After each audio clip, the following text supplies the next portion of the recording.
All right, good morning, everyone. Thank you very much for your patience. I apologize for the slight delay in starting this meeting. My colleague, Dr. Torben Becker, from the College of Medicine, has been delayed, but should be joining us in a few minutes. And I also want to thank all of you for joining us. And particularly, I want to thank Dr. Kwao, who's joining us from Korle Bu in Accra. She's a key part of our collaboration and our partnership between the University of Florida and Korle Bu Teaching Hospital in Accra. And she will give a little bit of background detail about our existing partnership and how we plan to develop this virtual exchange for public health. My name is Miles Lama. I'm the director of the Center for African Studies, and I've been involved in setting up what I think is going to be a really exciting initiative. We're going to give you a bit of background on that today, and hopefully Dr. Becker will join us to give some further background on that in a little while. I think at this stage I'm going to ask Dr. Kwao to introduce herself and say a little bit about the existing relationship between the College of Medicine here at UF and Korle Bu itself. Dr. Kwao, would you please put your camera on and just talk us through a little bit about how this initial partnership came about, and then we'll go on to talk a little bit further about the plans for the virtual exchange for public health. So good morning once again on your side. It's afternoon here in Accra. It's 2 p.m. I thank you all for joining. So my name is Nana Sewa Kwao. I'm an emergency physician working at Korle Bu Teaching Hospital in Accra, Ghana. The hospital is the premier teaching hospital in Ghana, serving a wide population of people. We recently started the emergency medicine residency, where we have been working with Dr. Torben Becker. I've actually known him since I started my residency in Komfo Anokye in Kumasi, also in Ghana. And we've been having point of care ultrasound with our residents. Dr. Becker and some of his colleagues comes down probably once or twice a year to have point of care ultrasound training, basic, advanced, and trainer courses with our residents. And this has been very, very helpful and useful. And as such, we have an MOU between UF and Korle Bu Emergency Department. And we've been looking for ways to strengthen the collaboration and looking for other avenues to exchange. We've had one in-person exchange where 3 of our residents who just finished their training together with me came to Florida in April this year, where we spent some time in the UFED, met other faculty, looked at ways to collaborate and all that.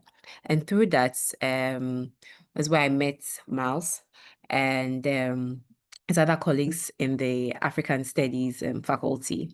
And we're looking at ways to strengthen the collaboration, not only in EM, because if we do emergency medicine, most of us will be biased, but we're looking at something more broader, something more public health, community health. And so we've had back-to-back meetings, and then we managed to get some of our medical students involved as well. So my hospital is affiliated to the University of Ghana Medical School, where medical students come to our facility to train, and most of their lectures are also from the Korle Bu Teaching Hospital. And interestingly, some of the medical students are interested in emergency medicine, public health, community health. They want to reach out to the community, how to educate them, what to do, how to bring the knowledge down to their level. Because yes, we do have gaps with people, don't know how to respond to emergencies. People don't know what to do. if you should do a survey or a data of even bystander or lay rescuer BLS, you realize that a lot of people are not trained or do not even know how to go about it, or what to do if somebody is drowning or has burns or has a fracture and all of that. So they in their own way want to see how best they can educate the public, especially on some of these common emergencies.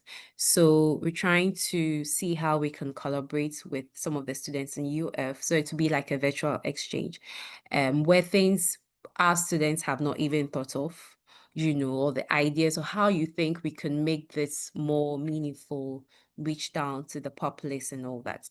So I'm happy that some of you have agreed to join and listen and ask questions and find out whether this is a fit for you in terms of giving back to the community, in terms of, helping out, not just where you are, but far away in Accra, Ghana, West Africa.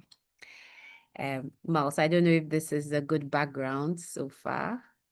Yes, that's great. Thank you very much, Dr. Quao. That's much appreciated. So just a little bit of background further, and then I hope that Dr. Becker will be with us to explain a bit more detail of what we have in mind. What we've been trying to do is develop a project where Corlebu medics could identify practical areas of collaboration where UF students, whether they come from a medical background or not, could work with them to solve a specific problem or area that was an urgent issue in the delivery of effective emergency medicine as part of the wider public health delivery in Ghana. In July this year, Dr. Becker and I attended a meeting with Dr. Quao and many of her colleagues. And out of that meeting, the issue of CPR in particular was identified as a particular challenge. Dr. Quao could perhaps elaborate a bit more about why that specific area was identified.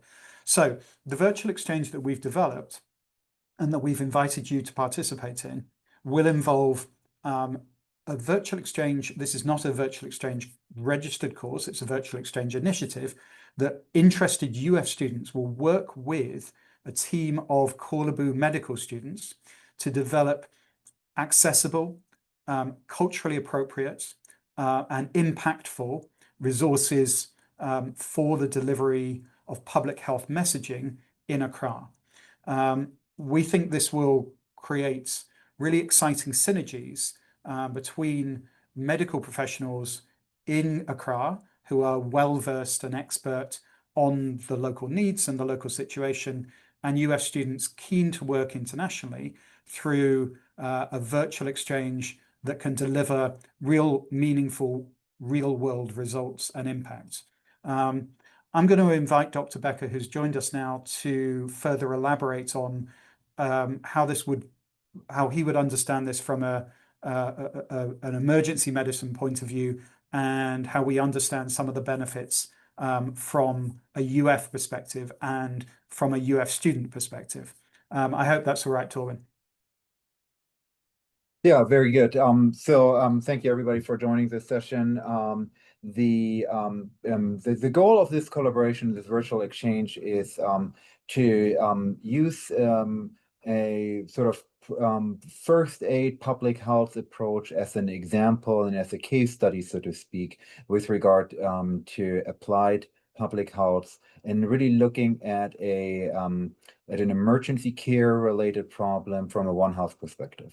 The goal specifically will be for this virtual exchange to get together on about monthly to every other month basis, and for this to be led by our partners in Ghana, to really set the agenda and set the priorities for this meeting. And what I'll be looking at specifically, or focusing on specifically, is provision or education in the realm of first aid to help improve the response to emergency conditions that occur anywhere in the world. And just as they do here, they occur in Ghana. And emergency medicine has been an established specialty in Ghana for over a decade now. But the challenge that is often faced is the lack of not just a formal but also informal pre-hospital response system, which really relies on volunteer first aid provision in many different ways. And so our partners in Ghana have designed some programs and have some ideas to really help with outreach in this particular realm, in this particular area that would has the potential to impact emergency care and public health in general in a very positive way across Ghana. One of the projects, for example, it focuses on educating students, high school students, in basic first aid measures. And the way we envision this virtual exchange is that while our friends and partners in Ghana sort of set the agenda, set the area they want to work in, this group would be a group of experts bringing in public health, applied public health knowledge from a number of different perspectives. And specifically, that doesn't require you to be, a student in public health or anything along those lines, but to really use your skill set, your knowledge, your expertise, the area that you're training in to apply in this context and to help our partners in Ghana by providing expertise in your area that may be applied in a novel, interesting, or otherwise useful way to make their initiatives more successful. So what could this look like? We take this example of high school student education and first aid measures.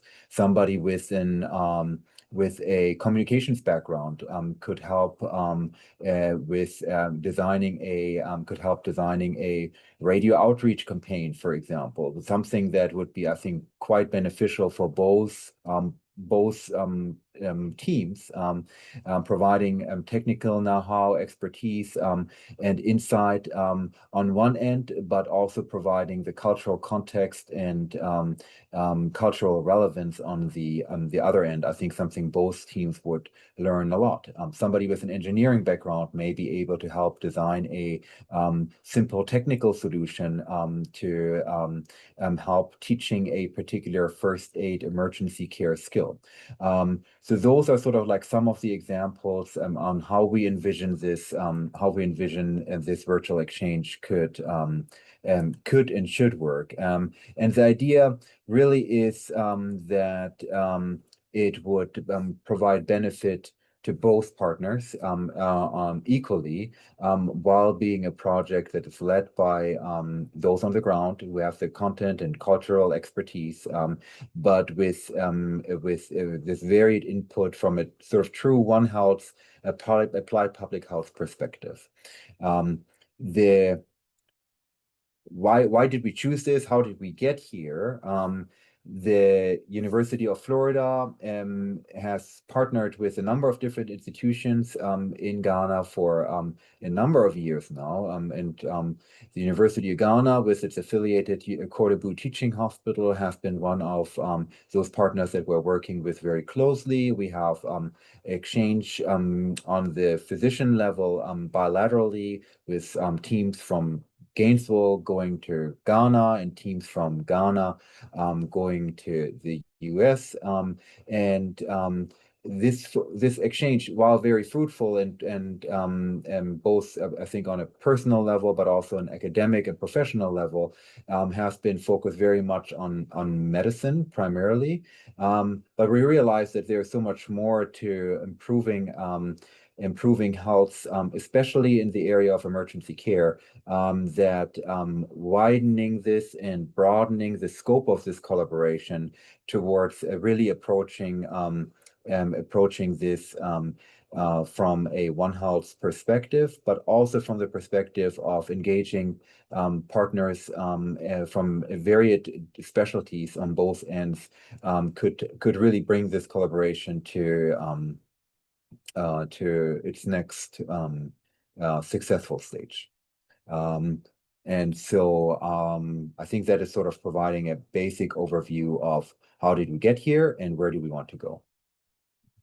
Wonderful. Thank you, Dr. Becker. That's extremely helpful. I just wanted to say briefly before we open for questions and clarifications a little bit about virtual exchange. This is a kind of model of cooperation which the University of Florida in general and the Center for African Studies, which I direct, is enthusiastic about, because it enables a level of effective cooperation which doesn't depend on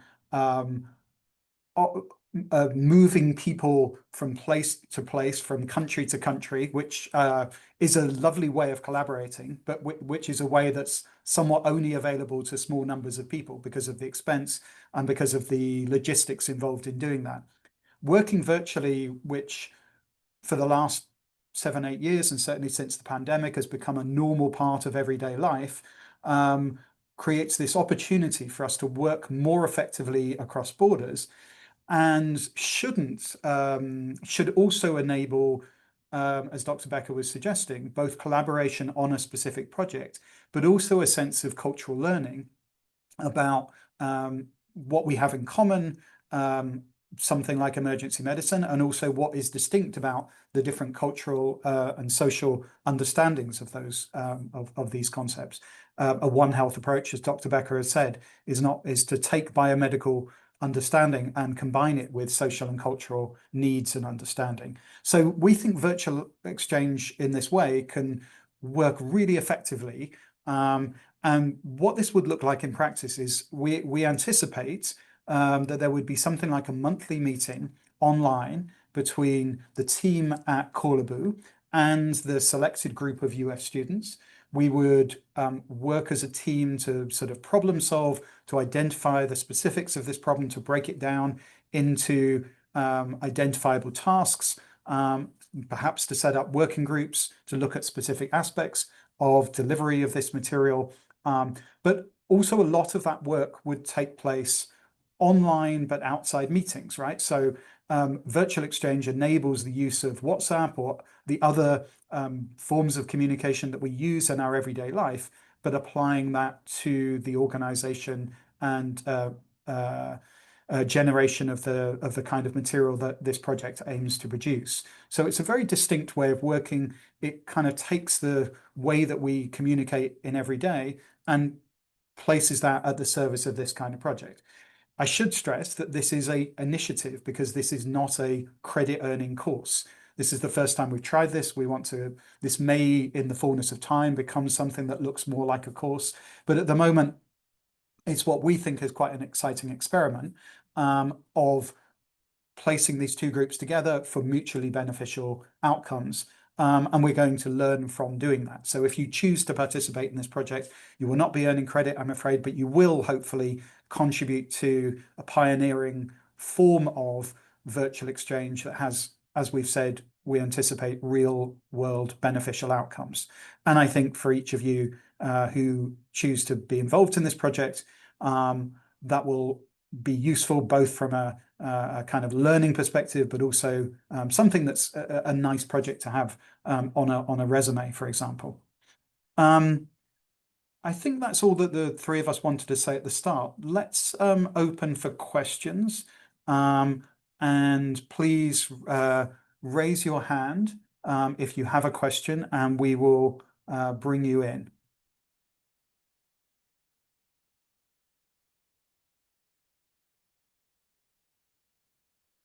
Sarah Milbrand, if you could unmute and ask your question. Certainly, yes. My question is just regarding timeline. Would you anticipate this will run through the whole of the spring of next year, or what are you anticipating for that? Yeah, thanks, Sarah. Torben, do you want to just pick that one for us? Yeah, this is something that we anticipate running not just through spring, but something that would be a project going forward for several months, if not ideally even longer than this. I would love for this to be a standing collaboration that continues for years, ultimately, with an understanding that the teams will change on both sides of the ocean, so to speak, but with the infrastructure and the platform continuing to exist and moving on to different projects as other projects are being completed.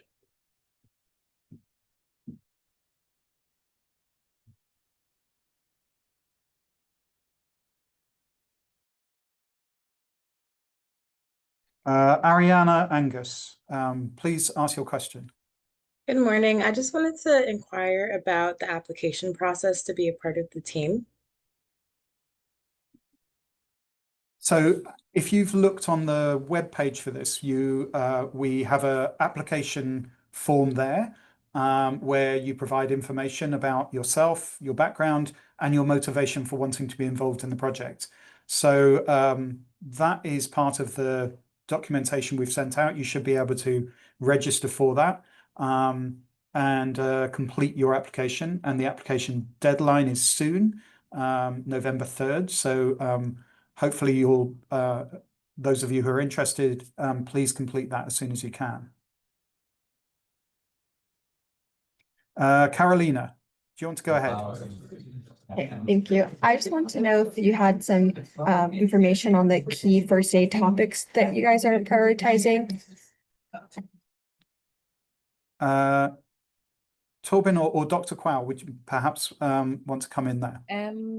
Okay, so there's still a variety we haven't really settled on the ones that we want to, because we don't want to do it alone. We want to partner with the UF students, but we're looking at areas of CPR training, first aid management of burns, choking, and seizure management. Those are the ones we are looking at for now, but as time goes on, we could add more based on what we think are the needs of the community or the people that we want to impact. Yeah. Just to say, my colleague Brittany Clark has shared the application form in the chat for anyone who hasn't already seen that.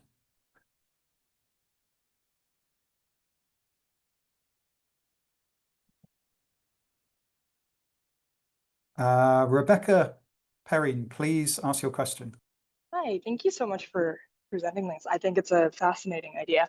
I was just wondering, logistically, how much of a time commitment you expect it to be on a weekly basis or monthly basis?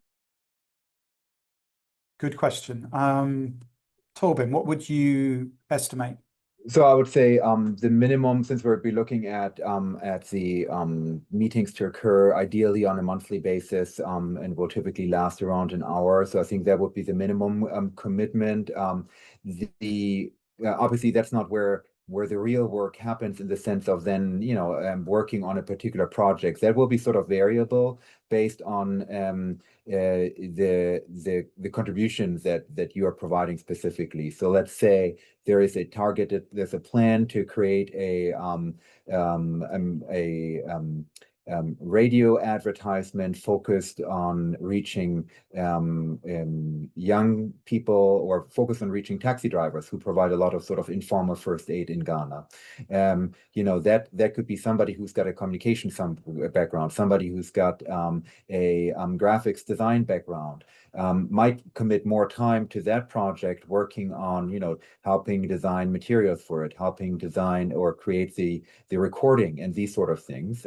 And so for that particular individual working on that particular intervention, they may be spending 2, 3, 4 hours on that particular month, but then may be stepping back more into an observing role to see what the fruits of the labor are, so to speak, for the next 2 to 3 months, to see what needs to be adjusted, does it need to be repeated, was it a success, and should it be expanded, and so on. So I would say a commitment of 1 to 2 hours a month in terms of planning on what time you should carve out for this would be a very reasonable estimate, with the understanding that it may be less in some months and more in other months, depending on your availability and ability to contribute. I think that probably gives a good sense of, to some extent, this is this doesn't feel like a course where everything is laid out in advance in a very programmatic way, particularly because this is the first time we've done this. We anticipate, and Dr. Quayle's answer about the curriculum also gives you a flavor of this. We have some strong ideas about how we think this will work, but it will also be shaped by the participants, including the UF students that are part of it. The specific areas that are worked on definitely will be mostly driven by our colleagues in Corlebu with their expertise. But you as participants will also have an opportunity to shape this according to your enthusiasms and expertise. But that will also affect, as Dr. Becker has suggested, a little bit the amount of time that anyone is spending on this at any particular time.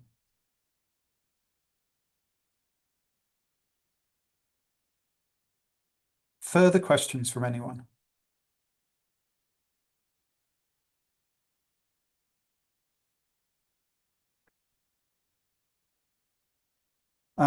Grace, please go ahead. Thank you for all this. I just had a follow-up questions, the question that was just being asked. So given that this might be variable and there is no really a specific timeline, whether it is just for the spring or it is going to, as Dr. Baker talked about, that it could extend beyond a semester. So does that mean that, say, if I'm working on a project this semester or this month and I happen to be done pretty much early, will that change? Will I be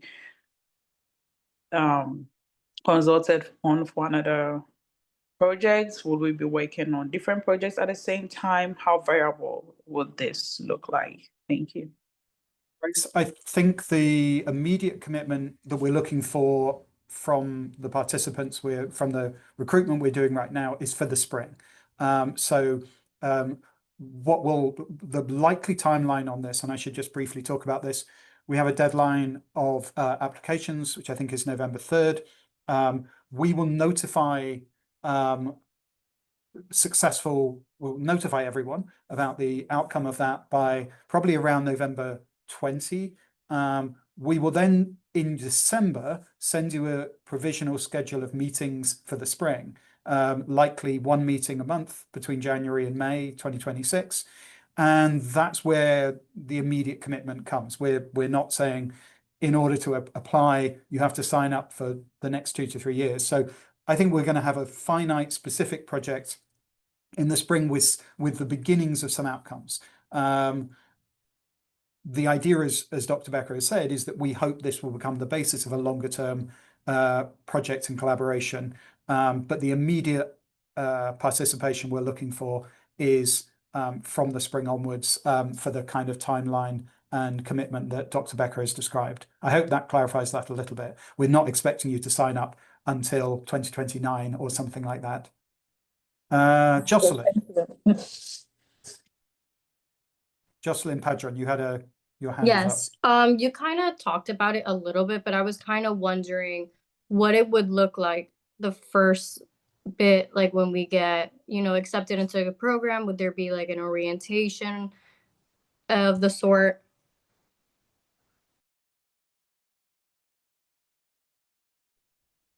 Yes, we would have the first meeting will be a meeting with the different team members on both sides, where we would have a sort of detailed, not just introduction of the people working together, which is important as well, but also a sort of a overview of the procedures and details of how we work collaboratively, and then also in a initial discussion of some of the ideas that Dr. Quayle and her team have for a group consensus on which one to tackle first. So it would be this 3-step process or 3-pronged initial meeting / orientation. And that meeting would be the first meeting in spring, probably perhaps the second week of January. As I say, successful applicants will receive a program of events in December, so they can plan according to that. I should apologize. Brittany has helpfully posted that the application deadline is not November 3rd, it's November 7th. For some reason, I had November 3rd in my head. So that gives you a week or so from today to apply.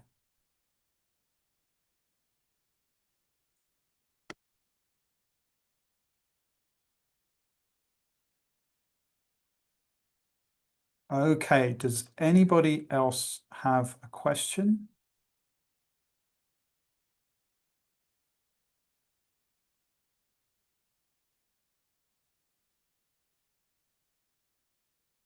Obviously, if specific and urgent issues occur to you in the next week, you should email myself or Dr. Becker. If it is a detailed medically oriented question, definitely email Dr. Becker. If it's a procedure or systems question, perhaps email me. And we look forward to your applications, and we look forward to collaborating with as many of you as possible. And I particularly want to thank Dr. Quayle for joining us today from Kolebu and deepening this already exciting partnership that we have between UF and the University of Ghana and Kolebu Teaching Hospital. Thank you. Thank you. All right, thank you all for joining. I apologize for the late start, and we look forward to working more with you in the future. Thank you.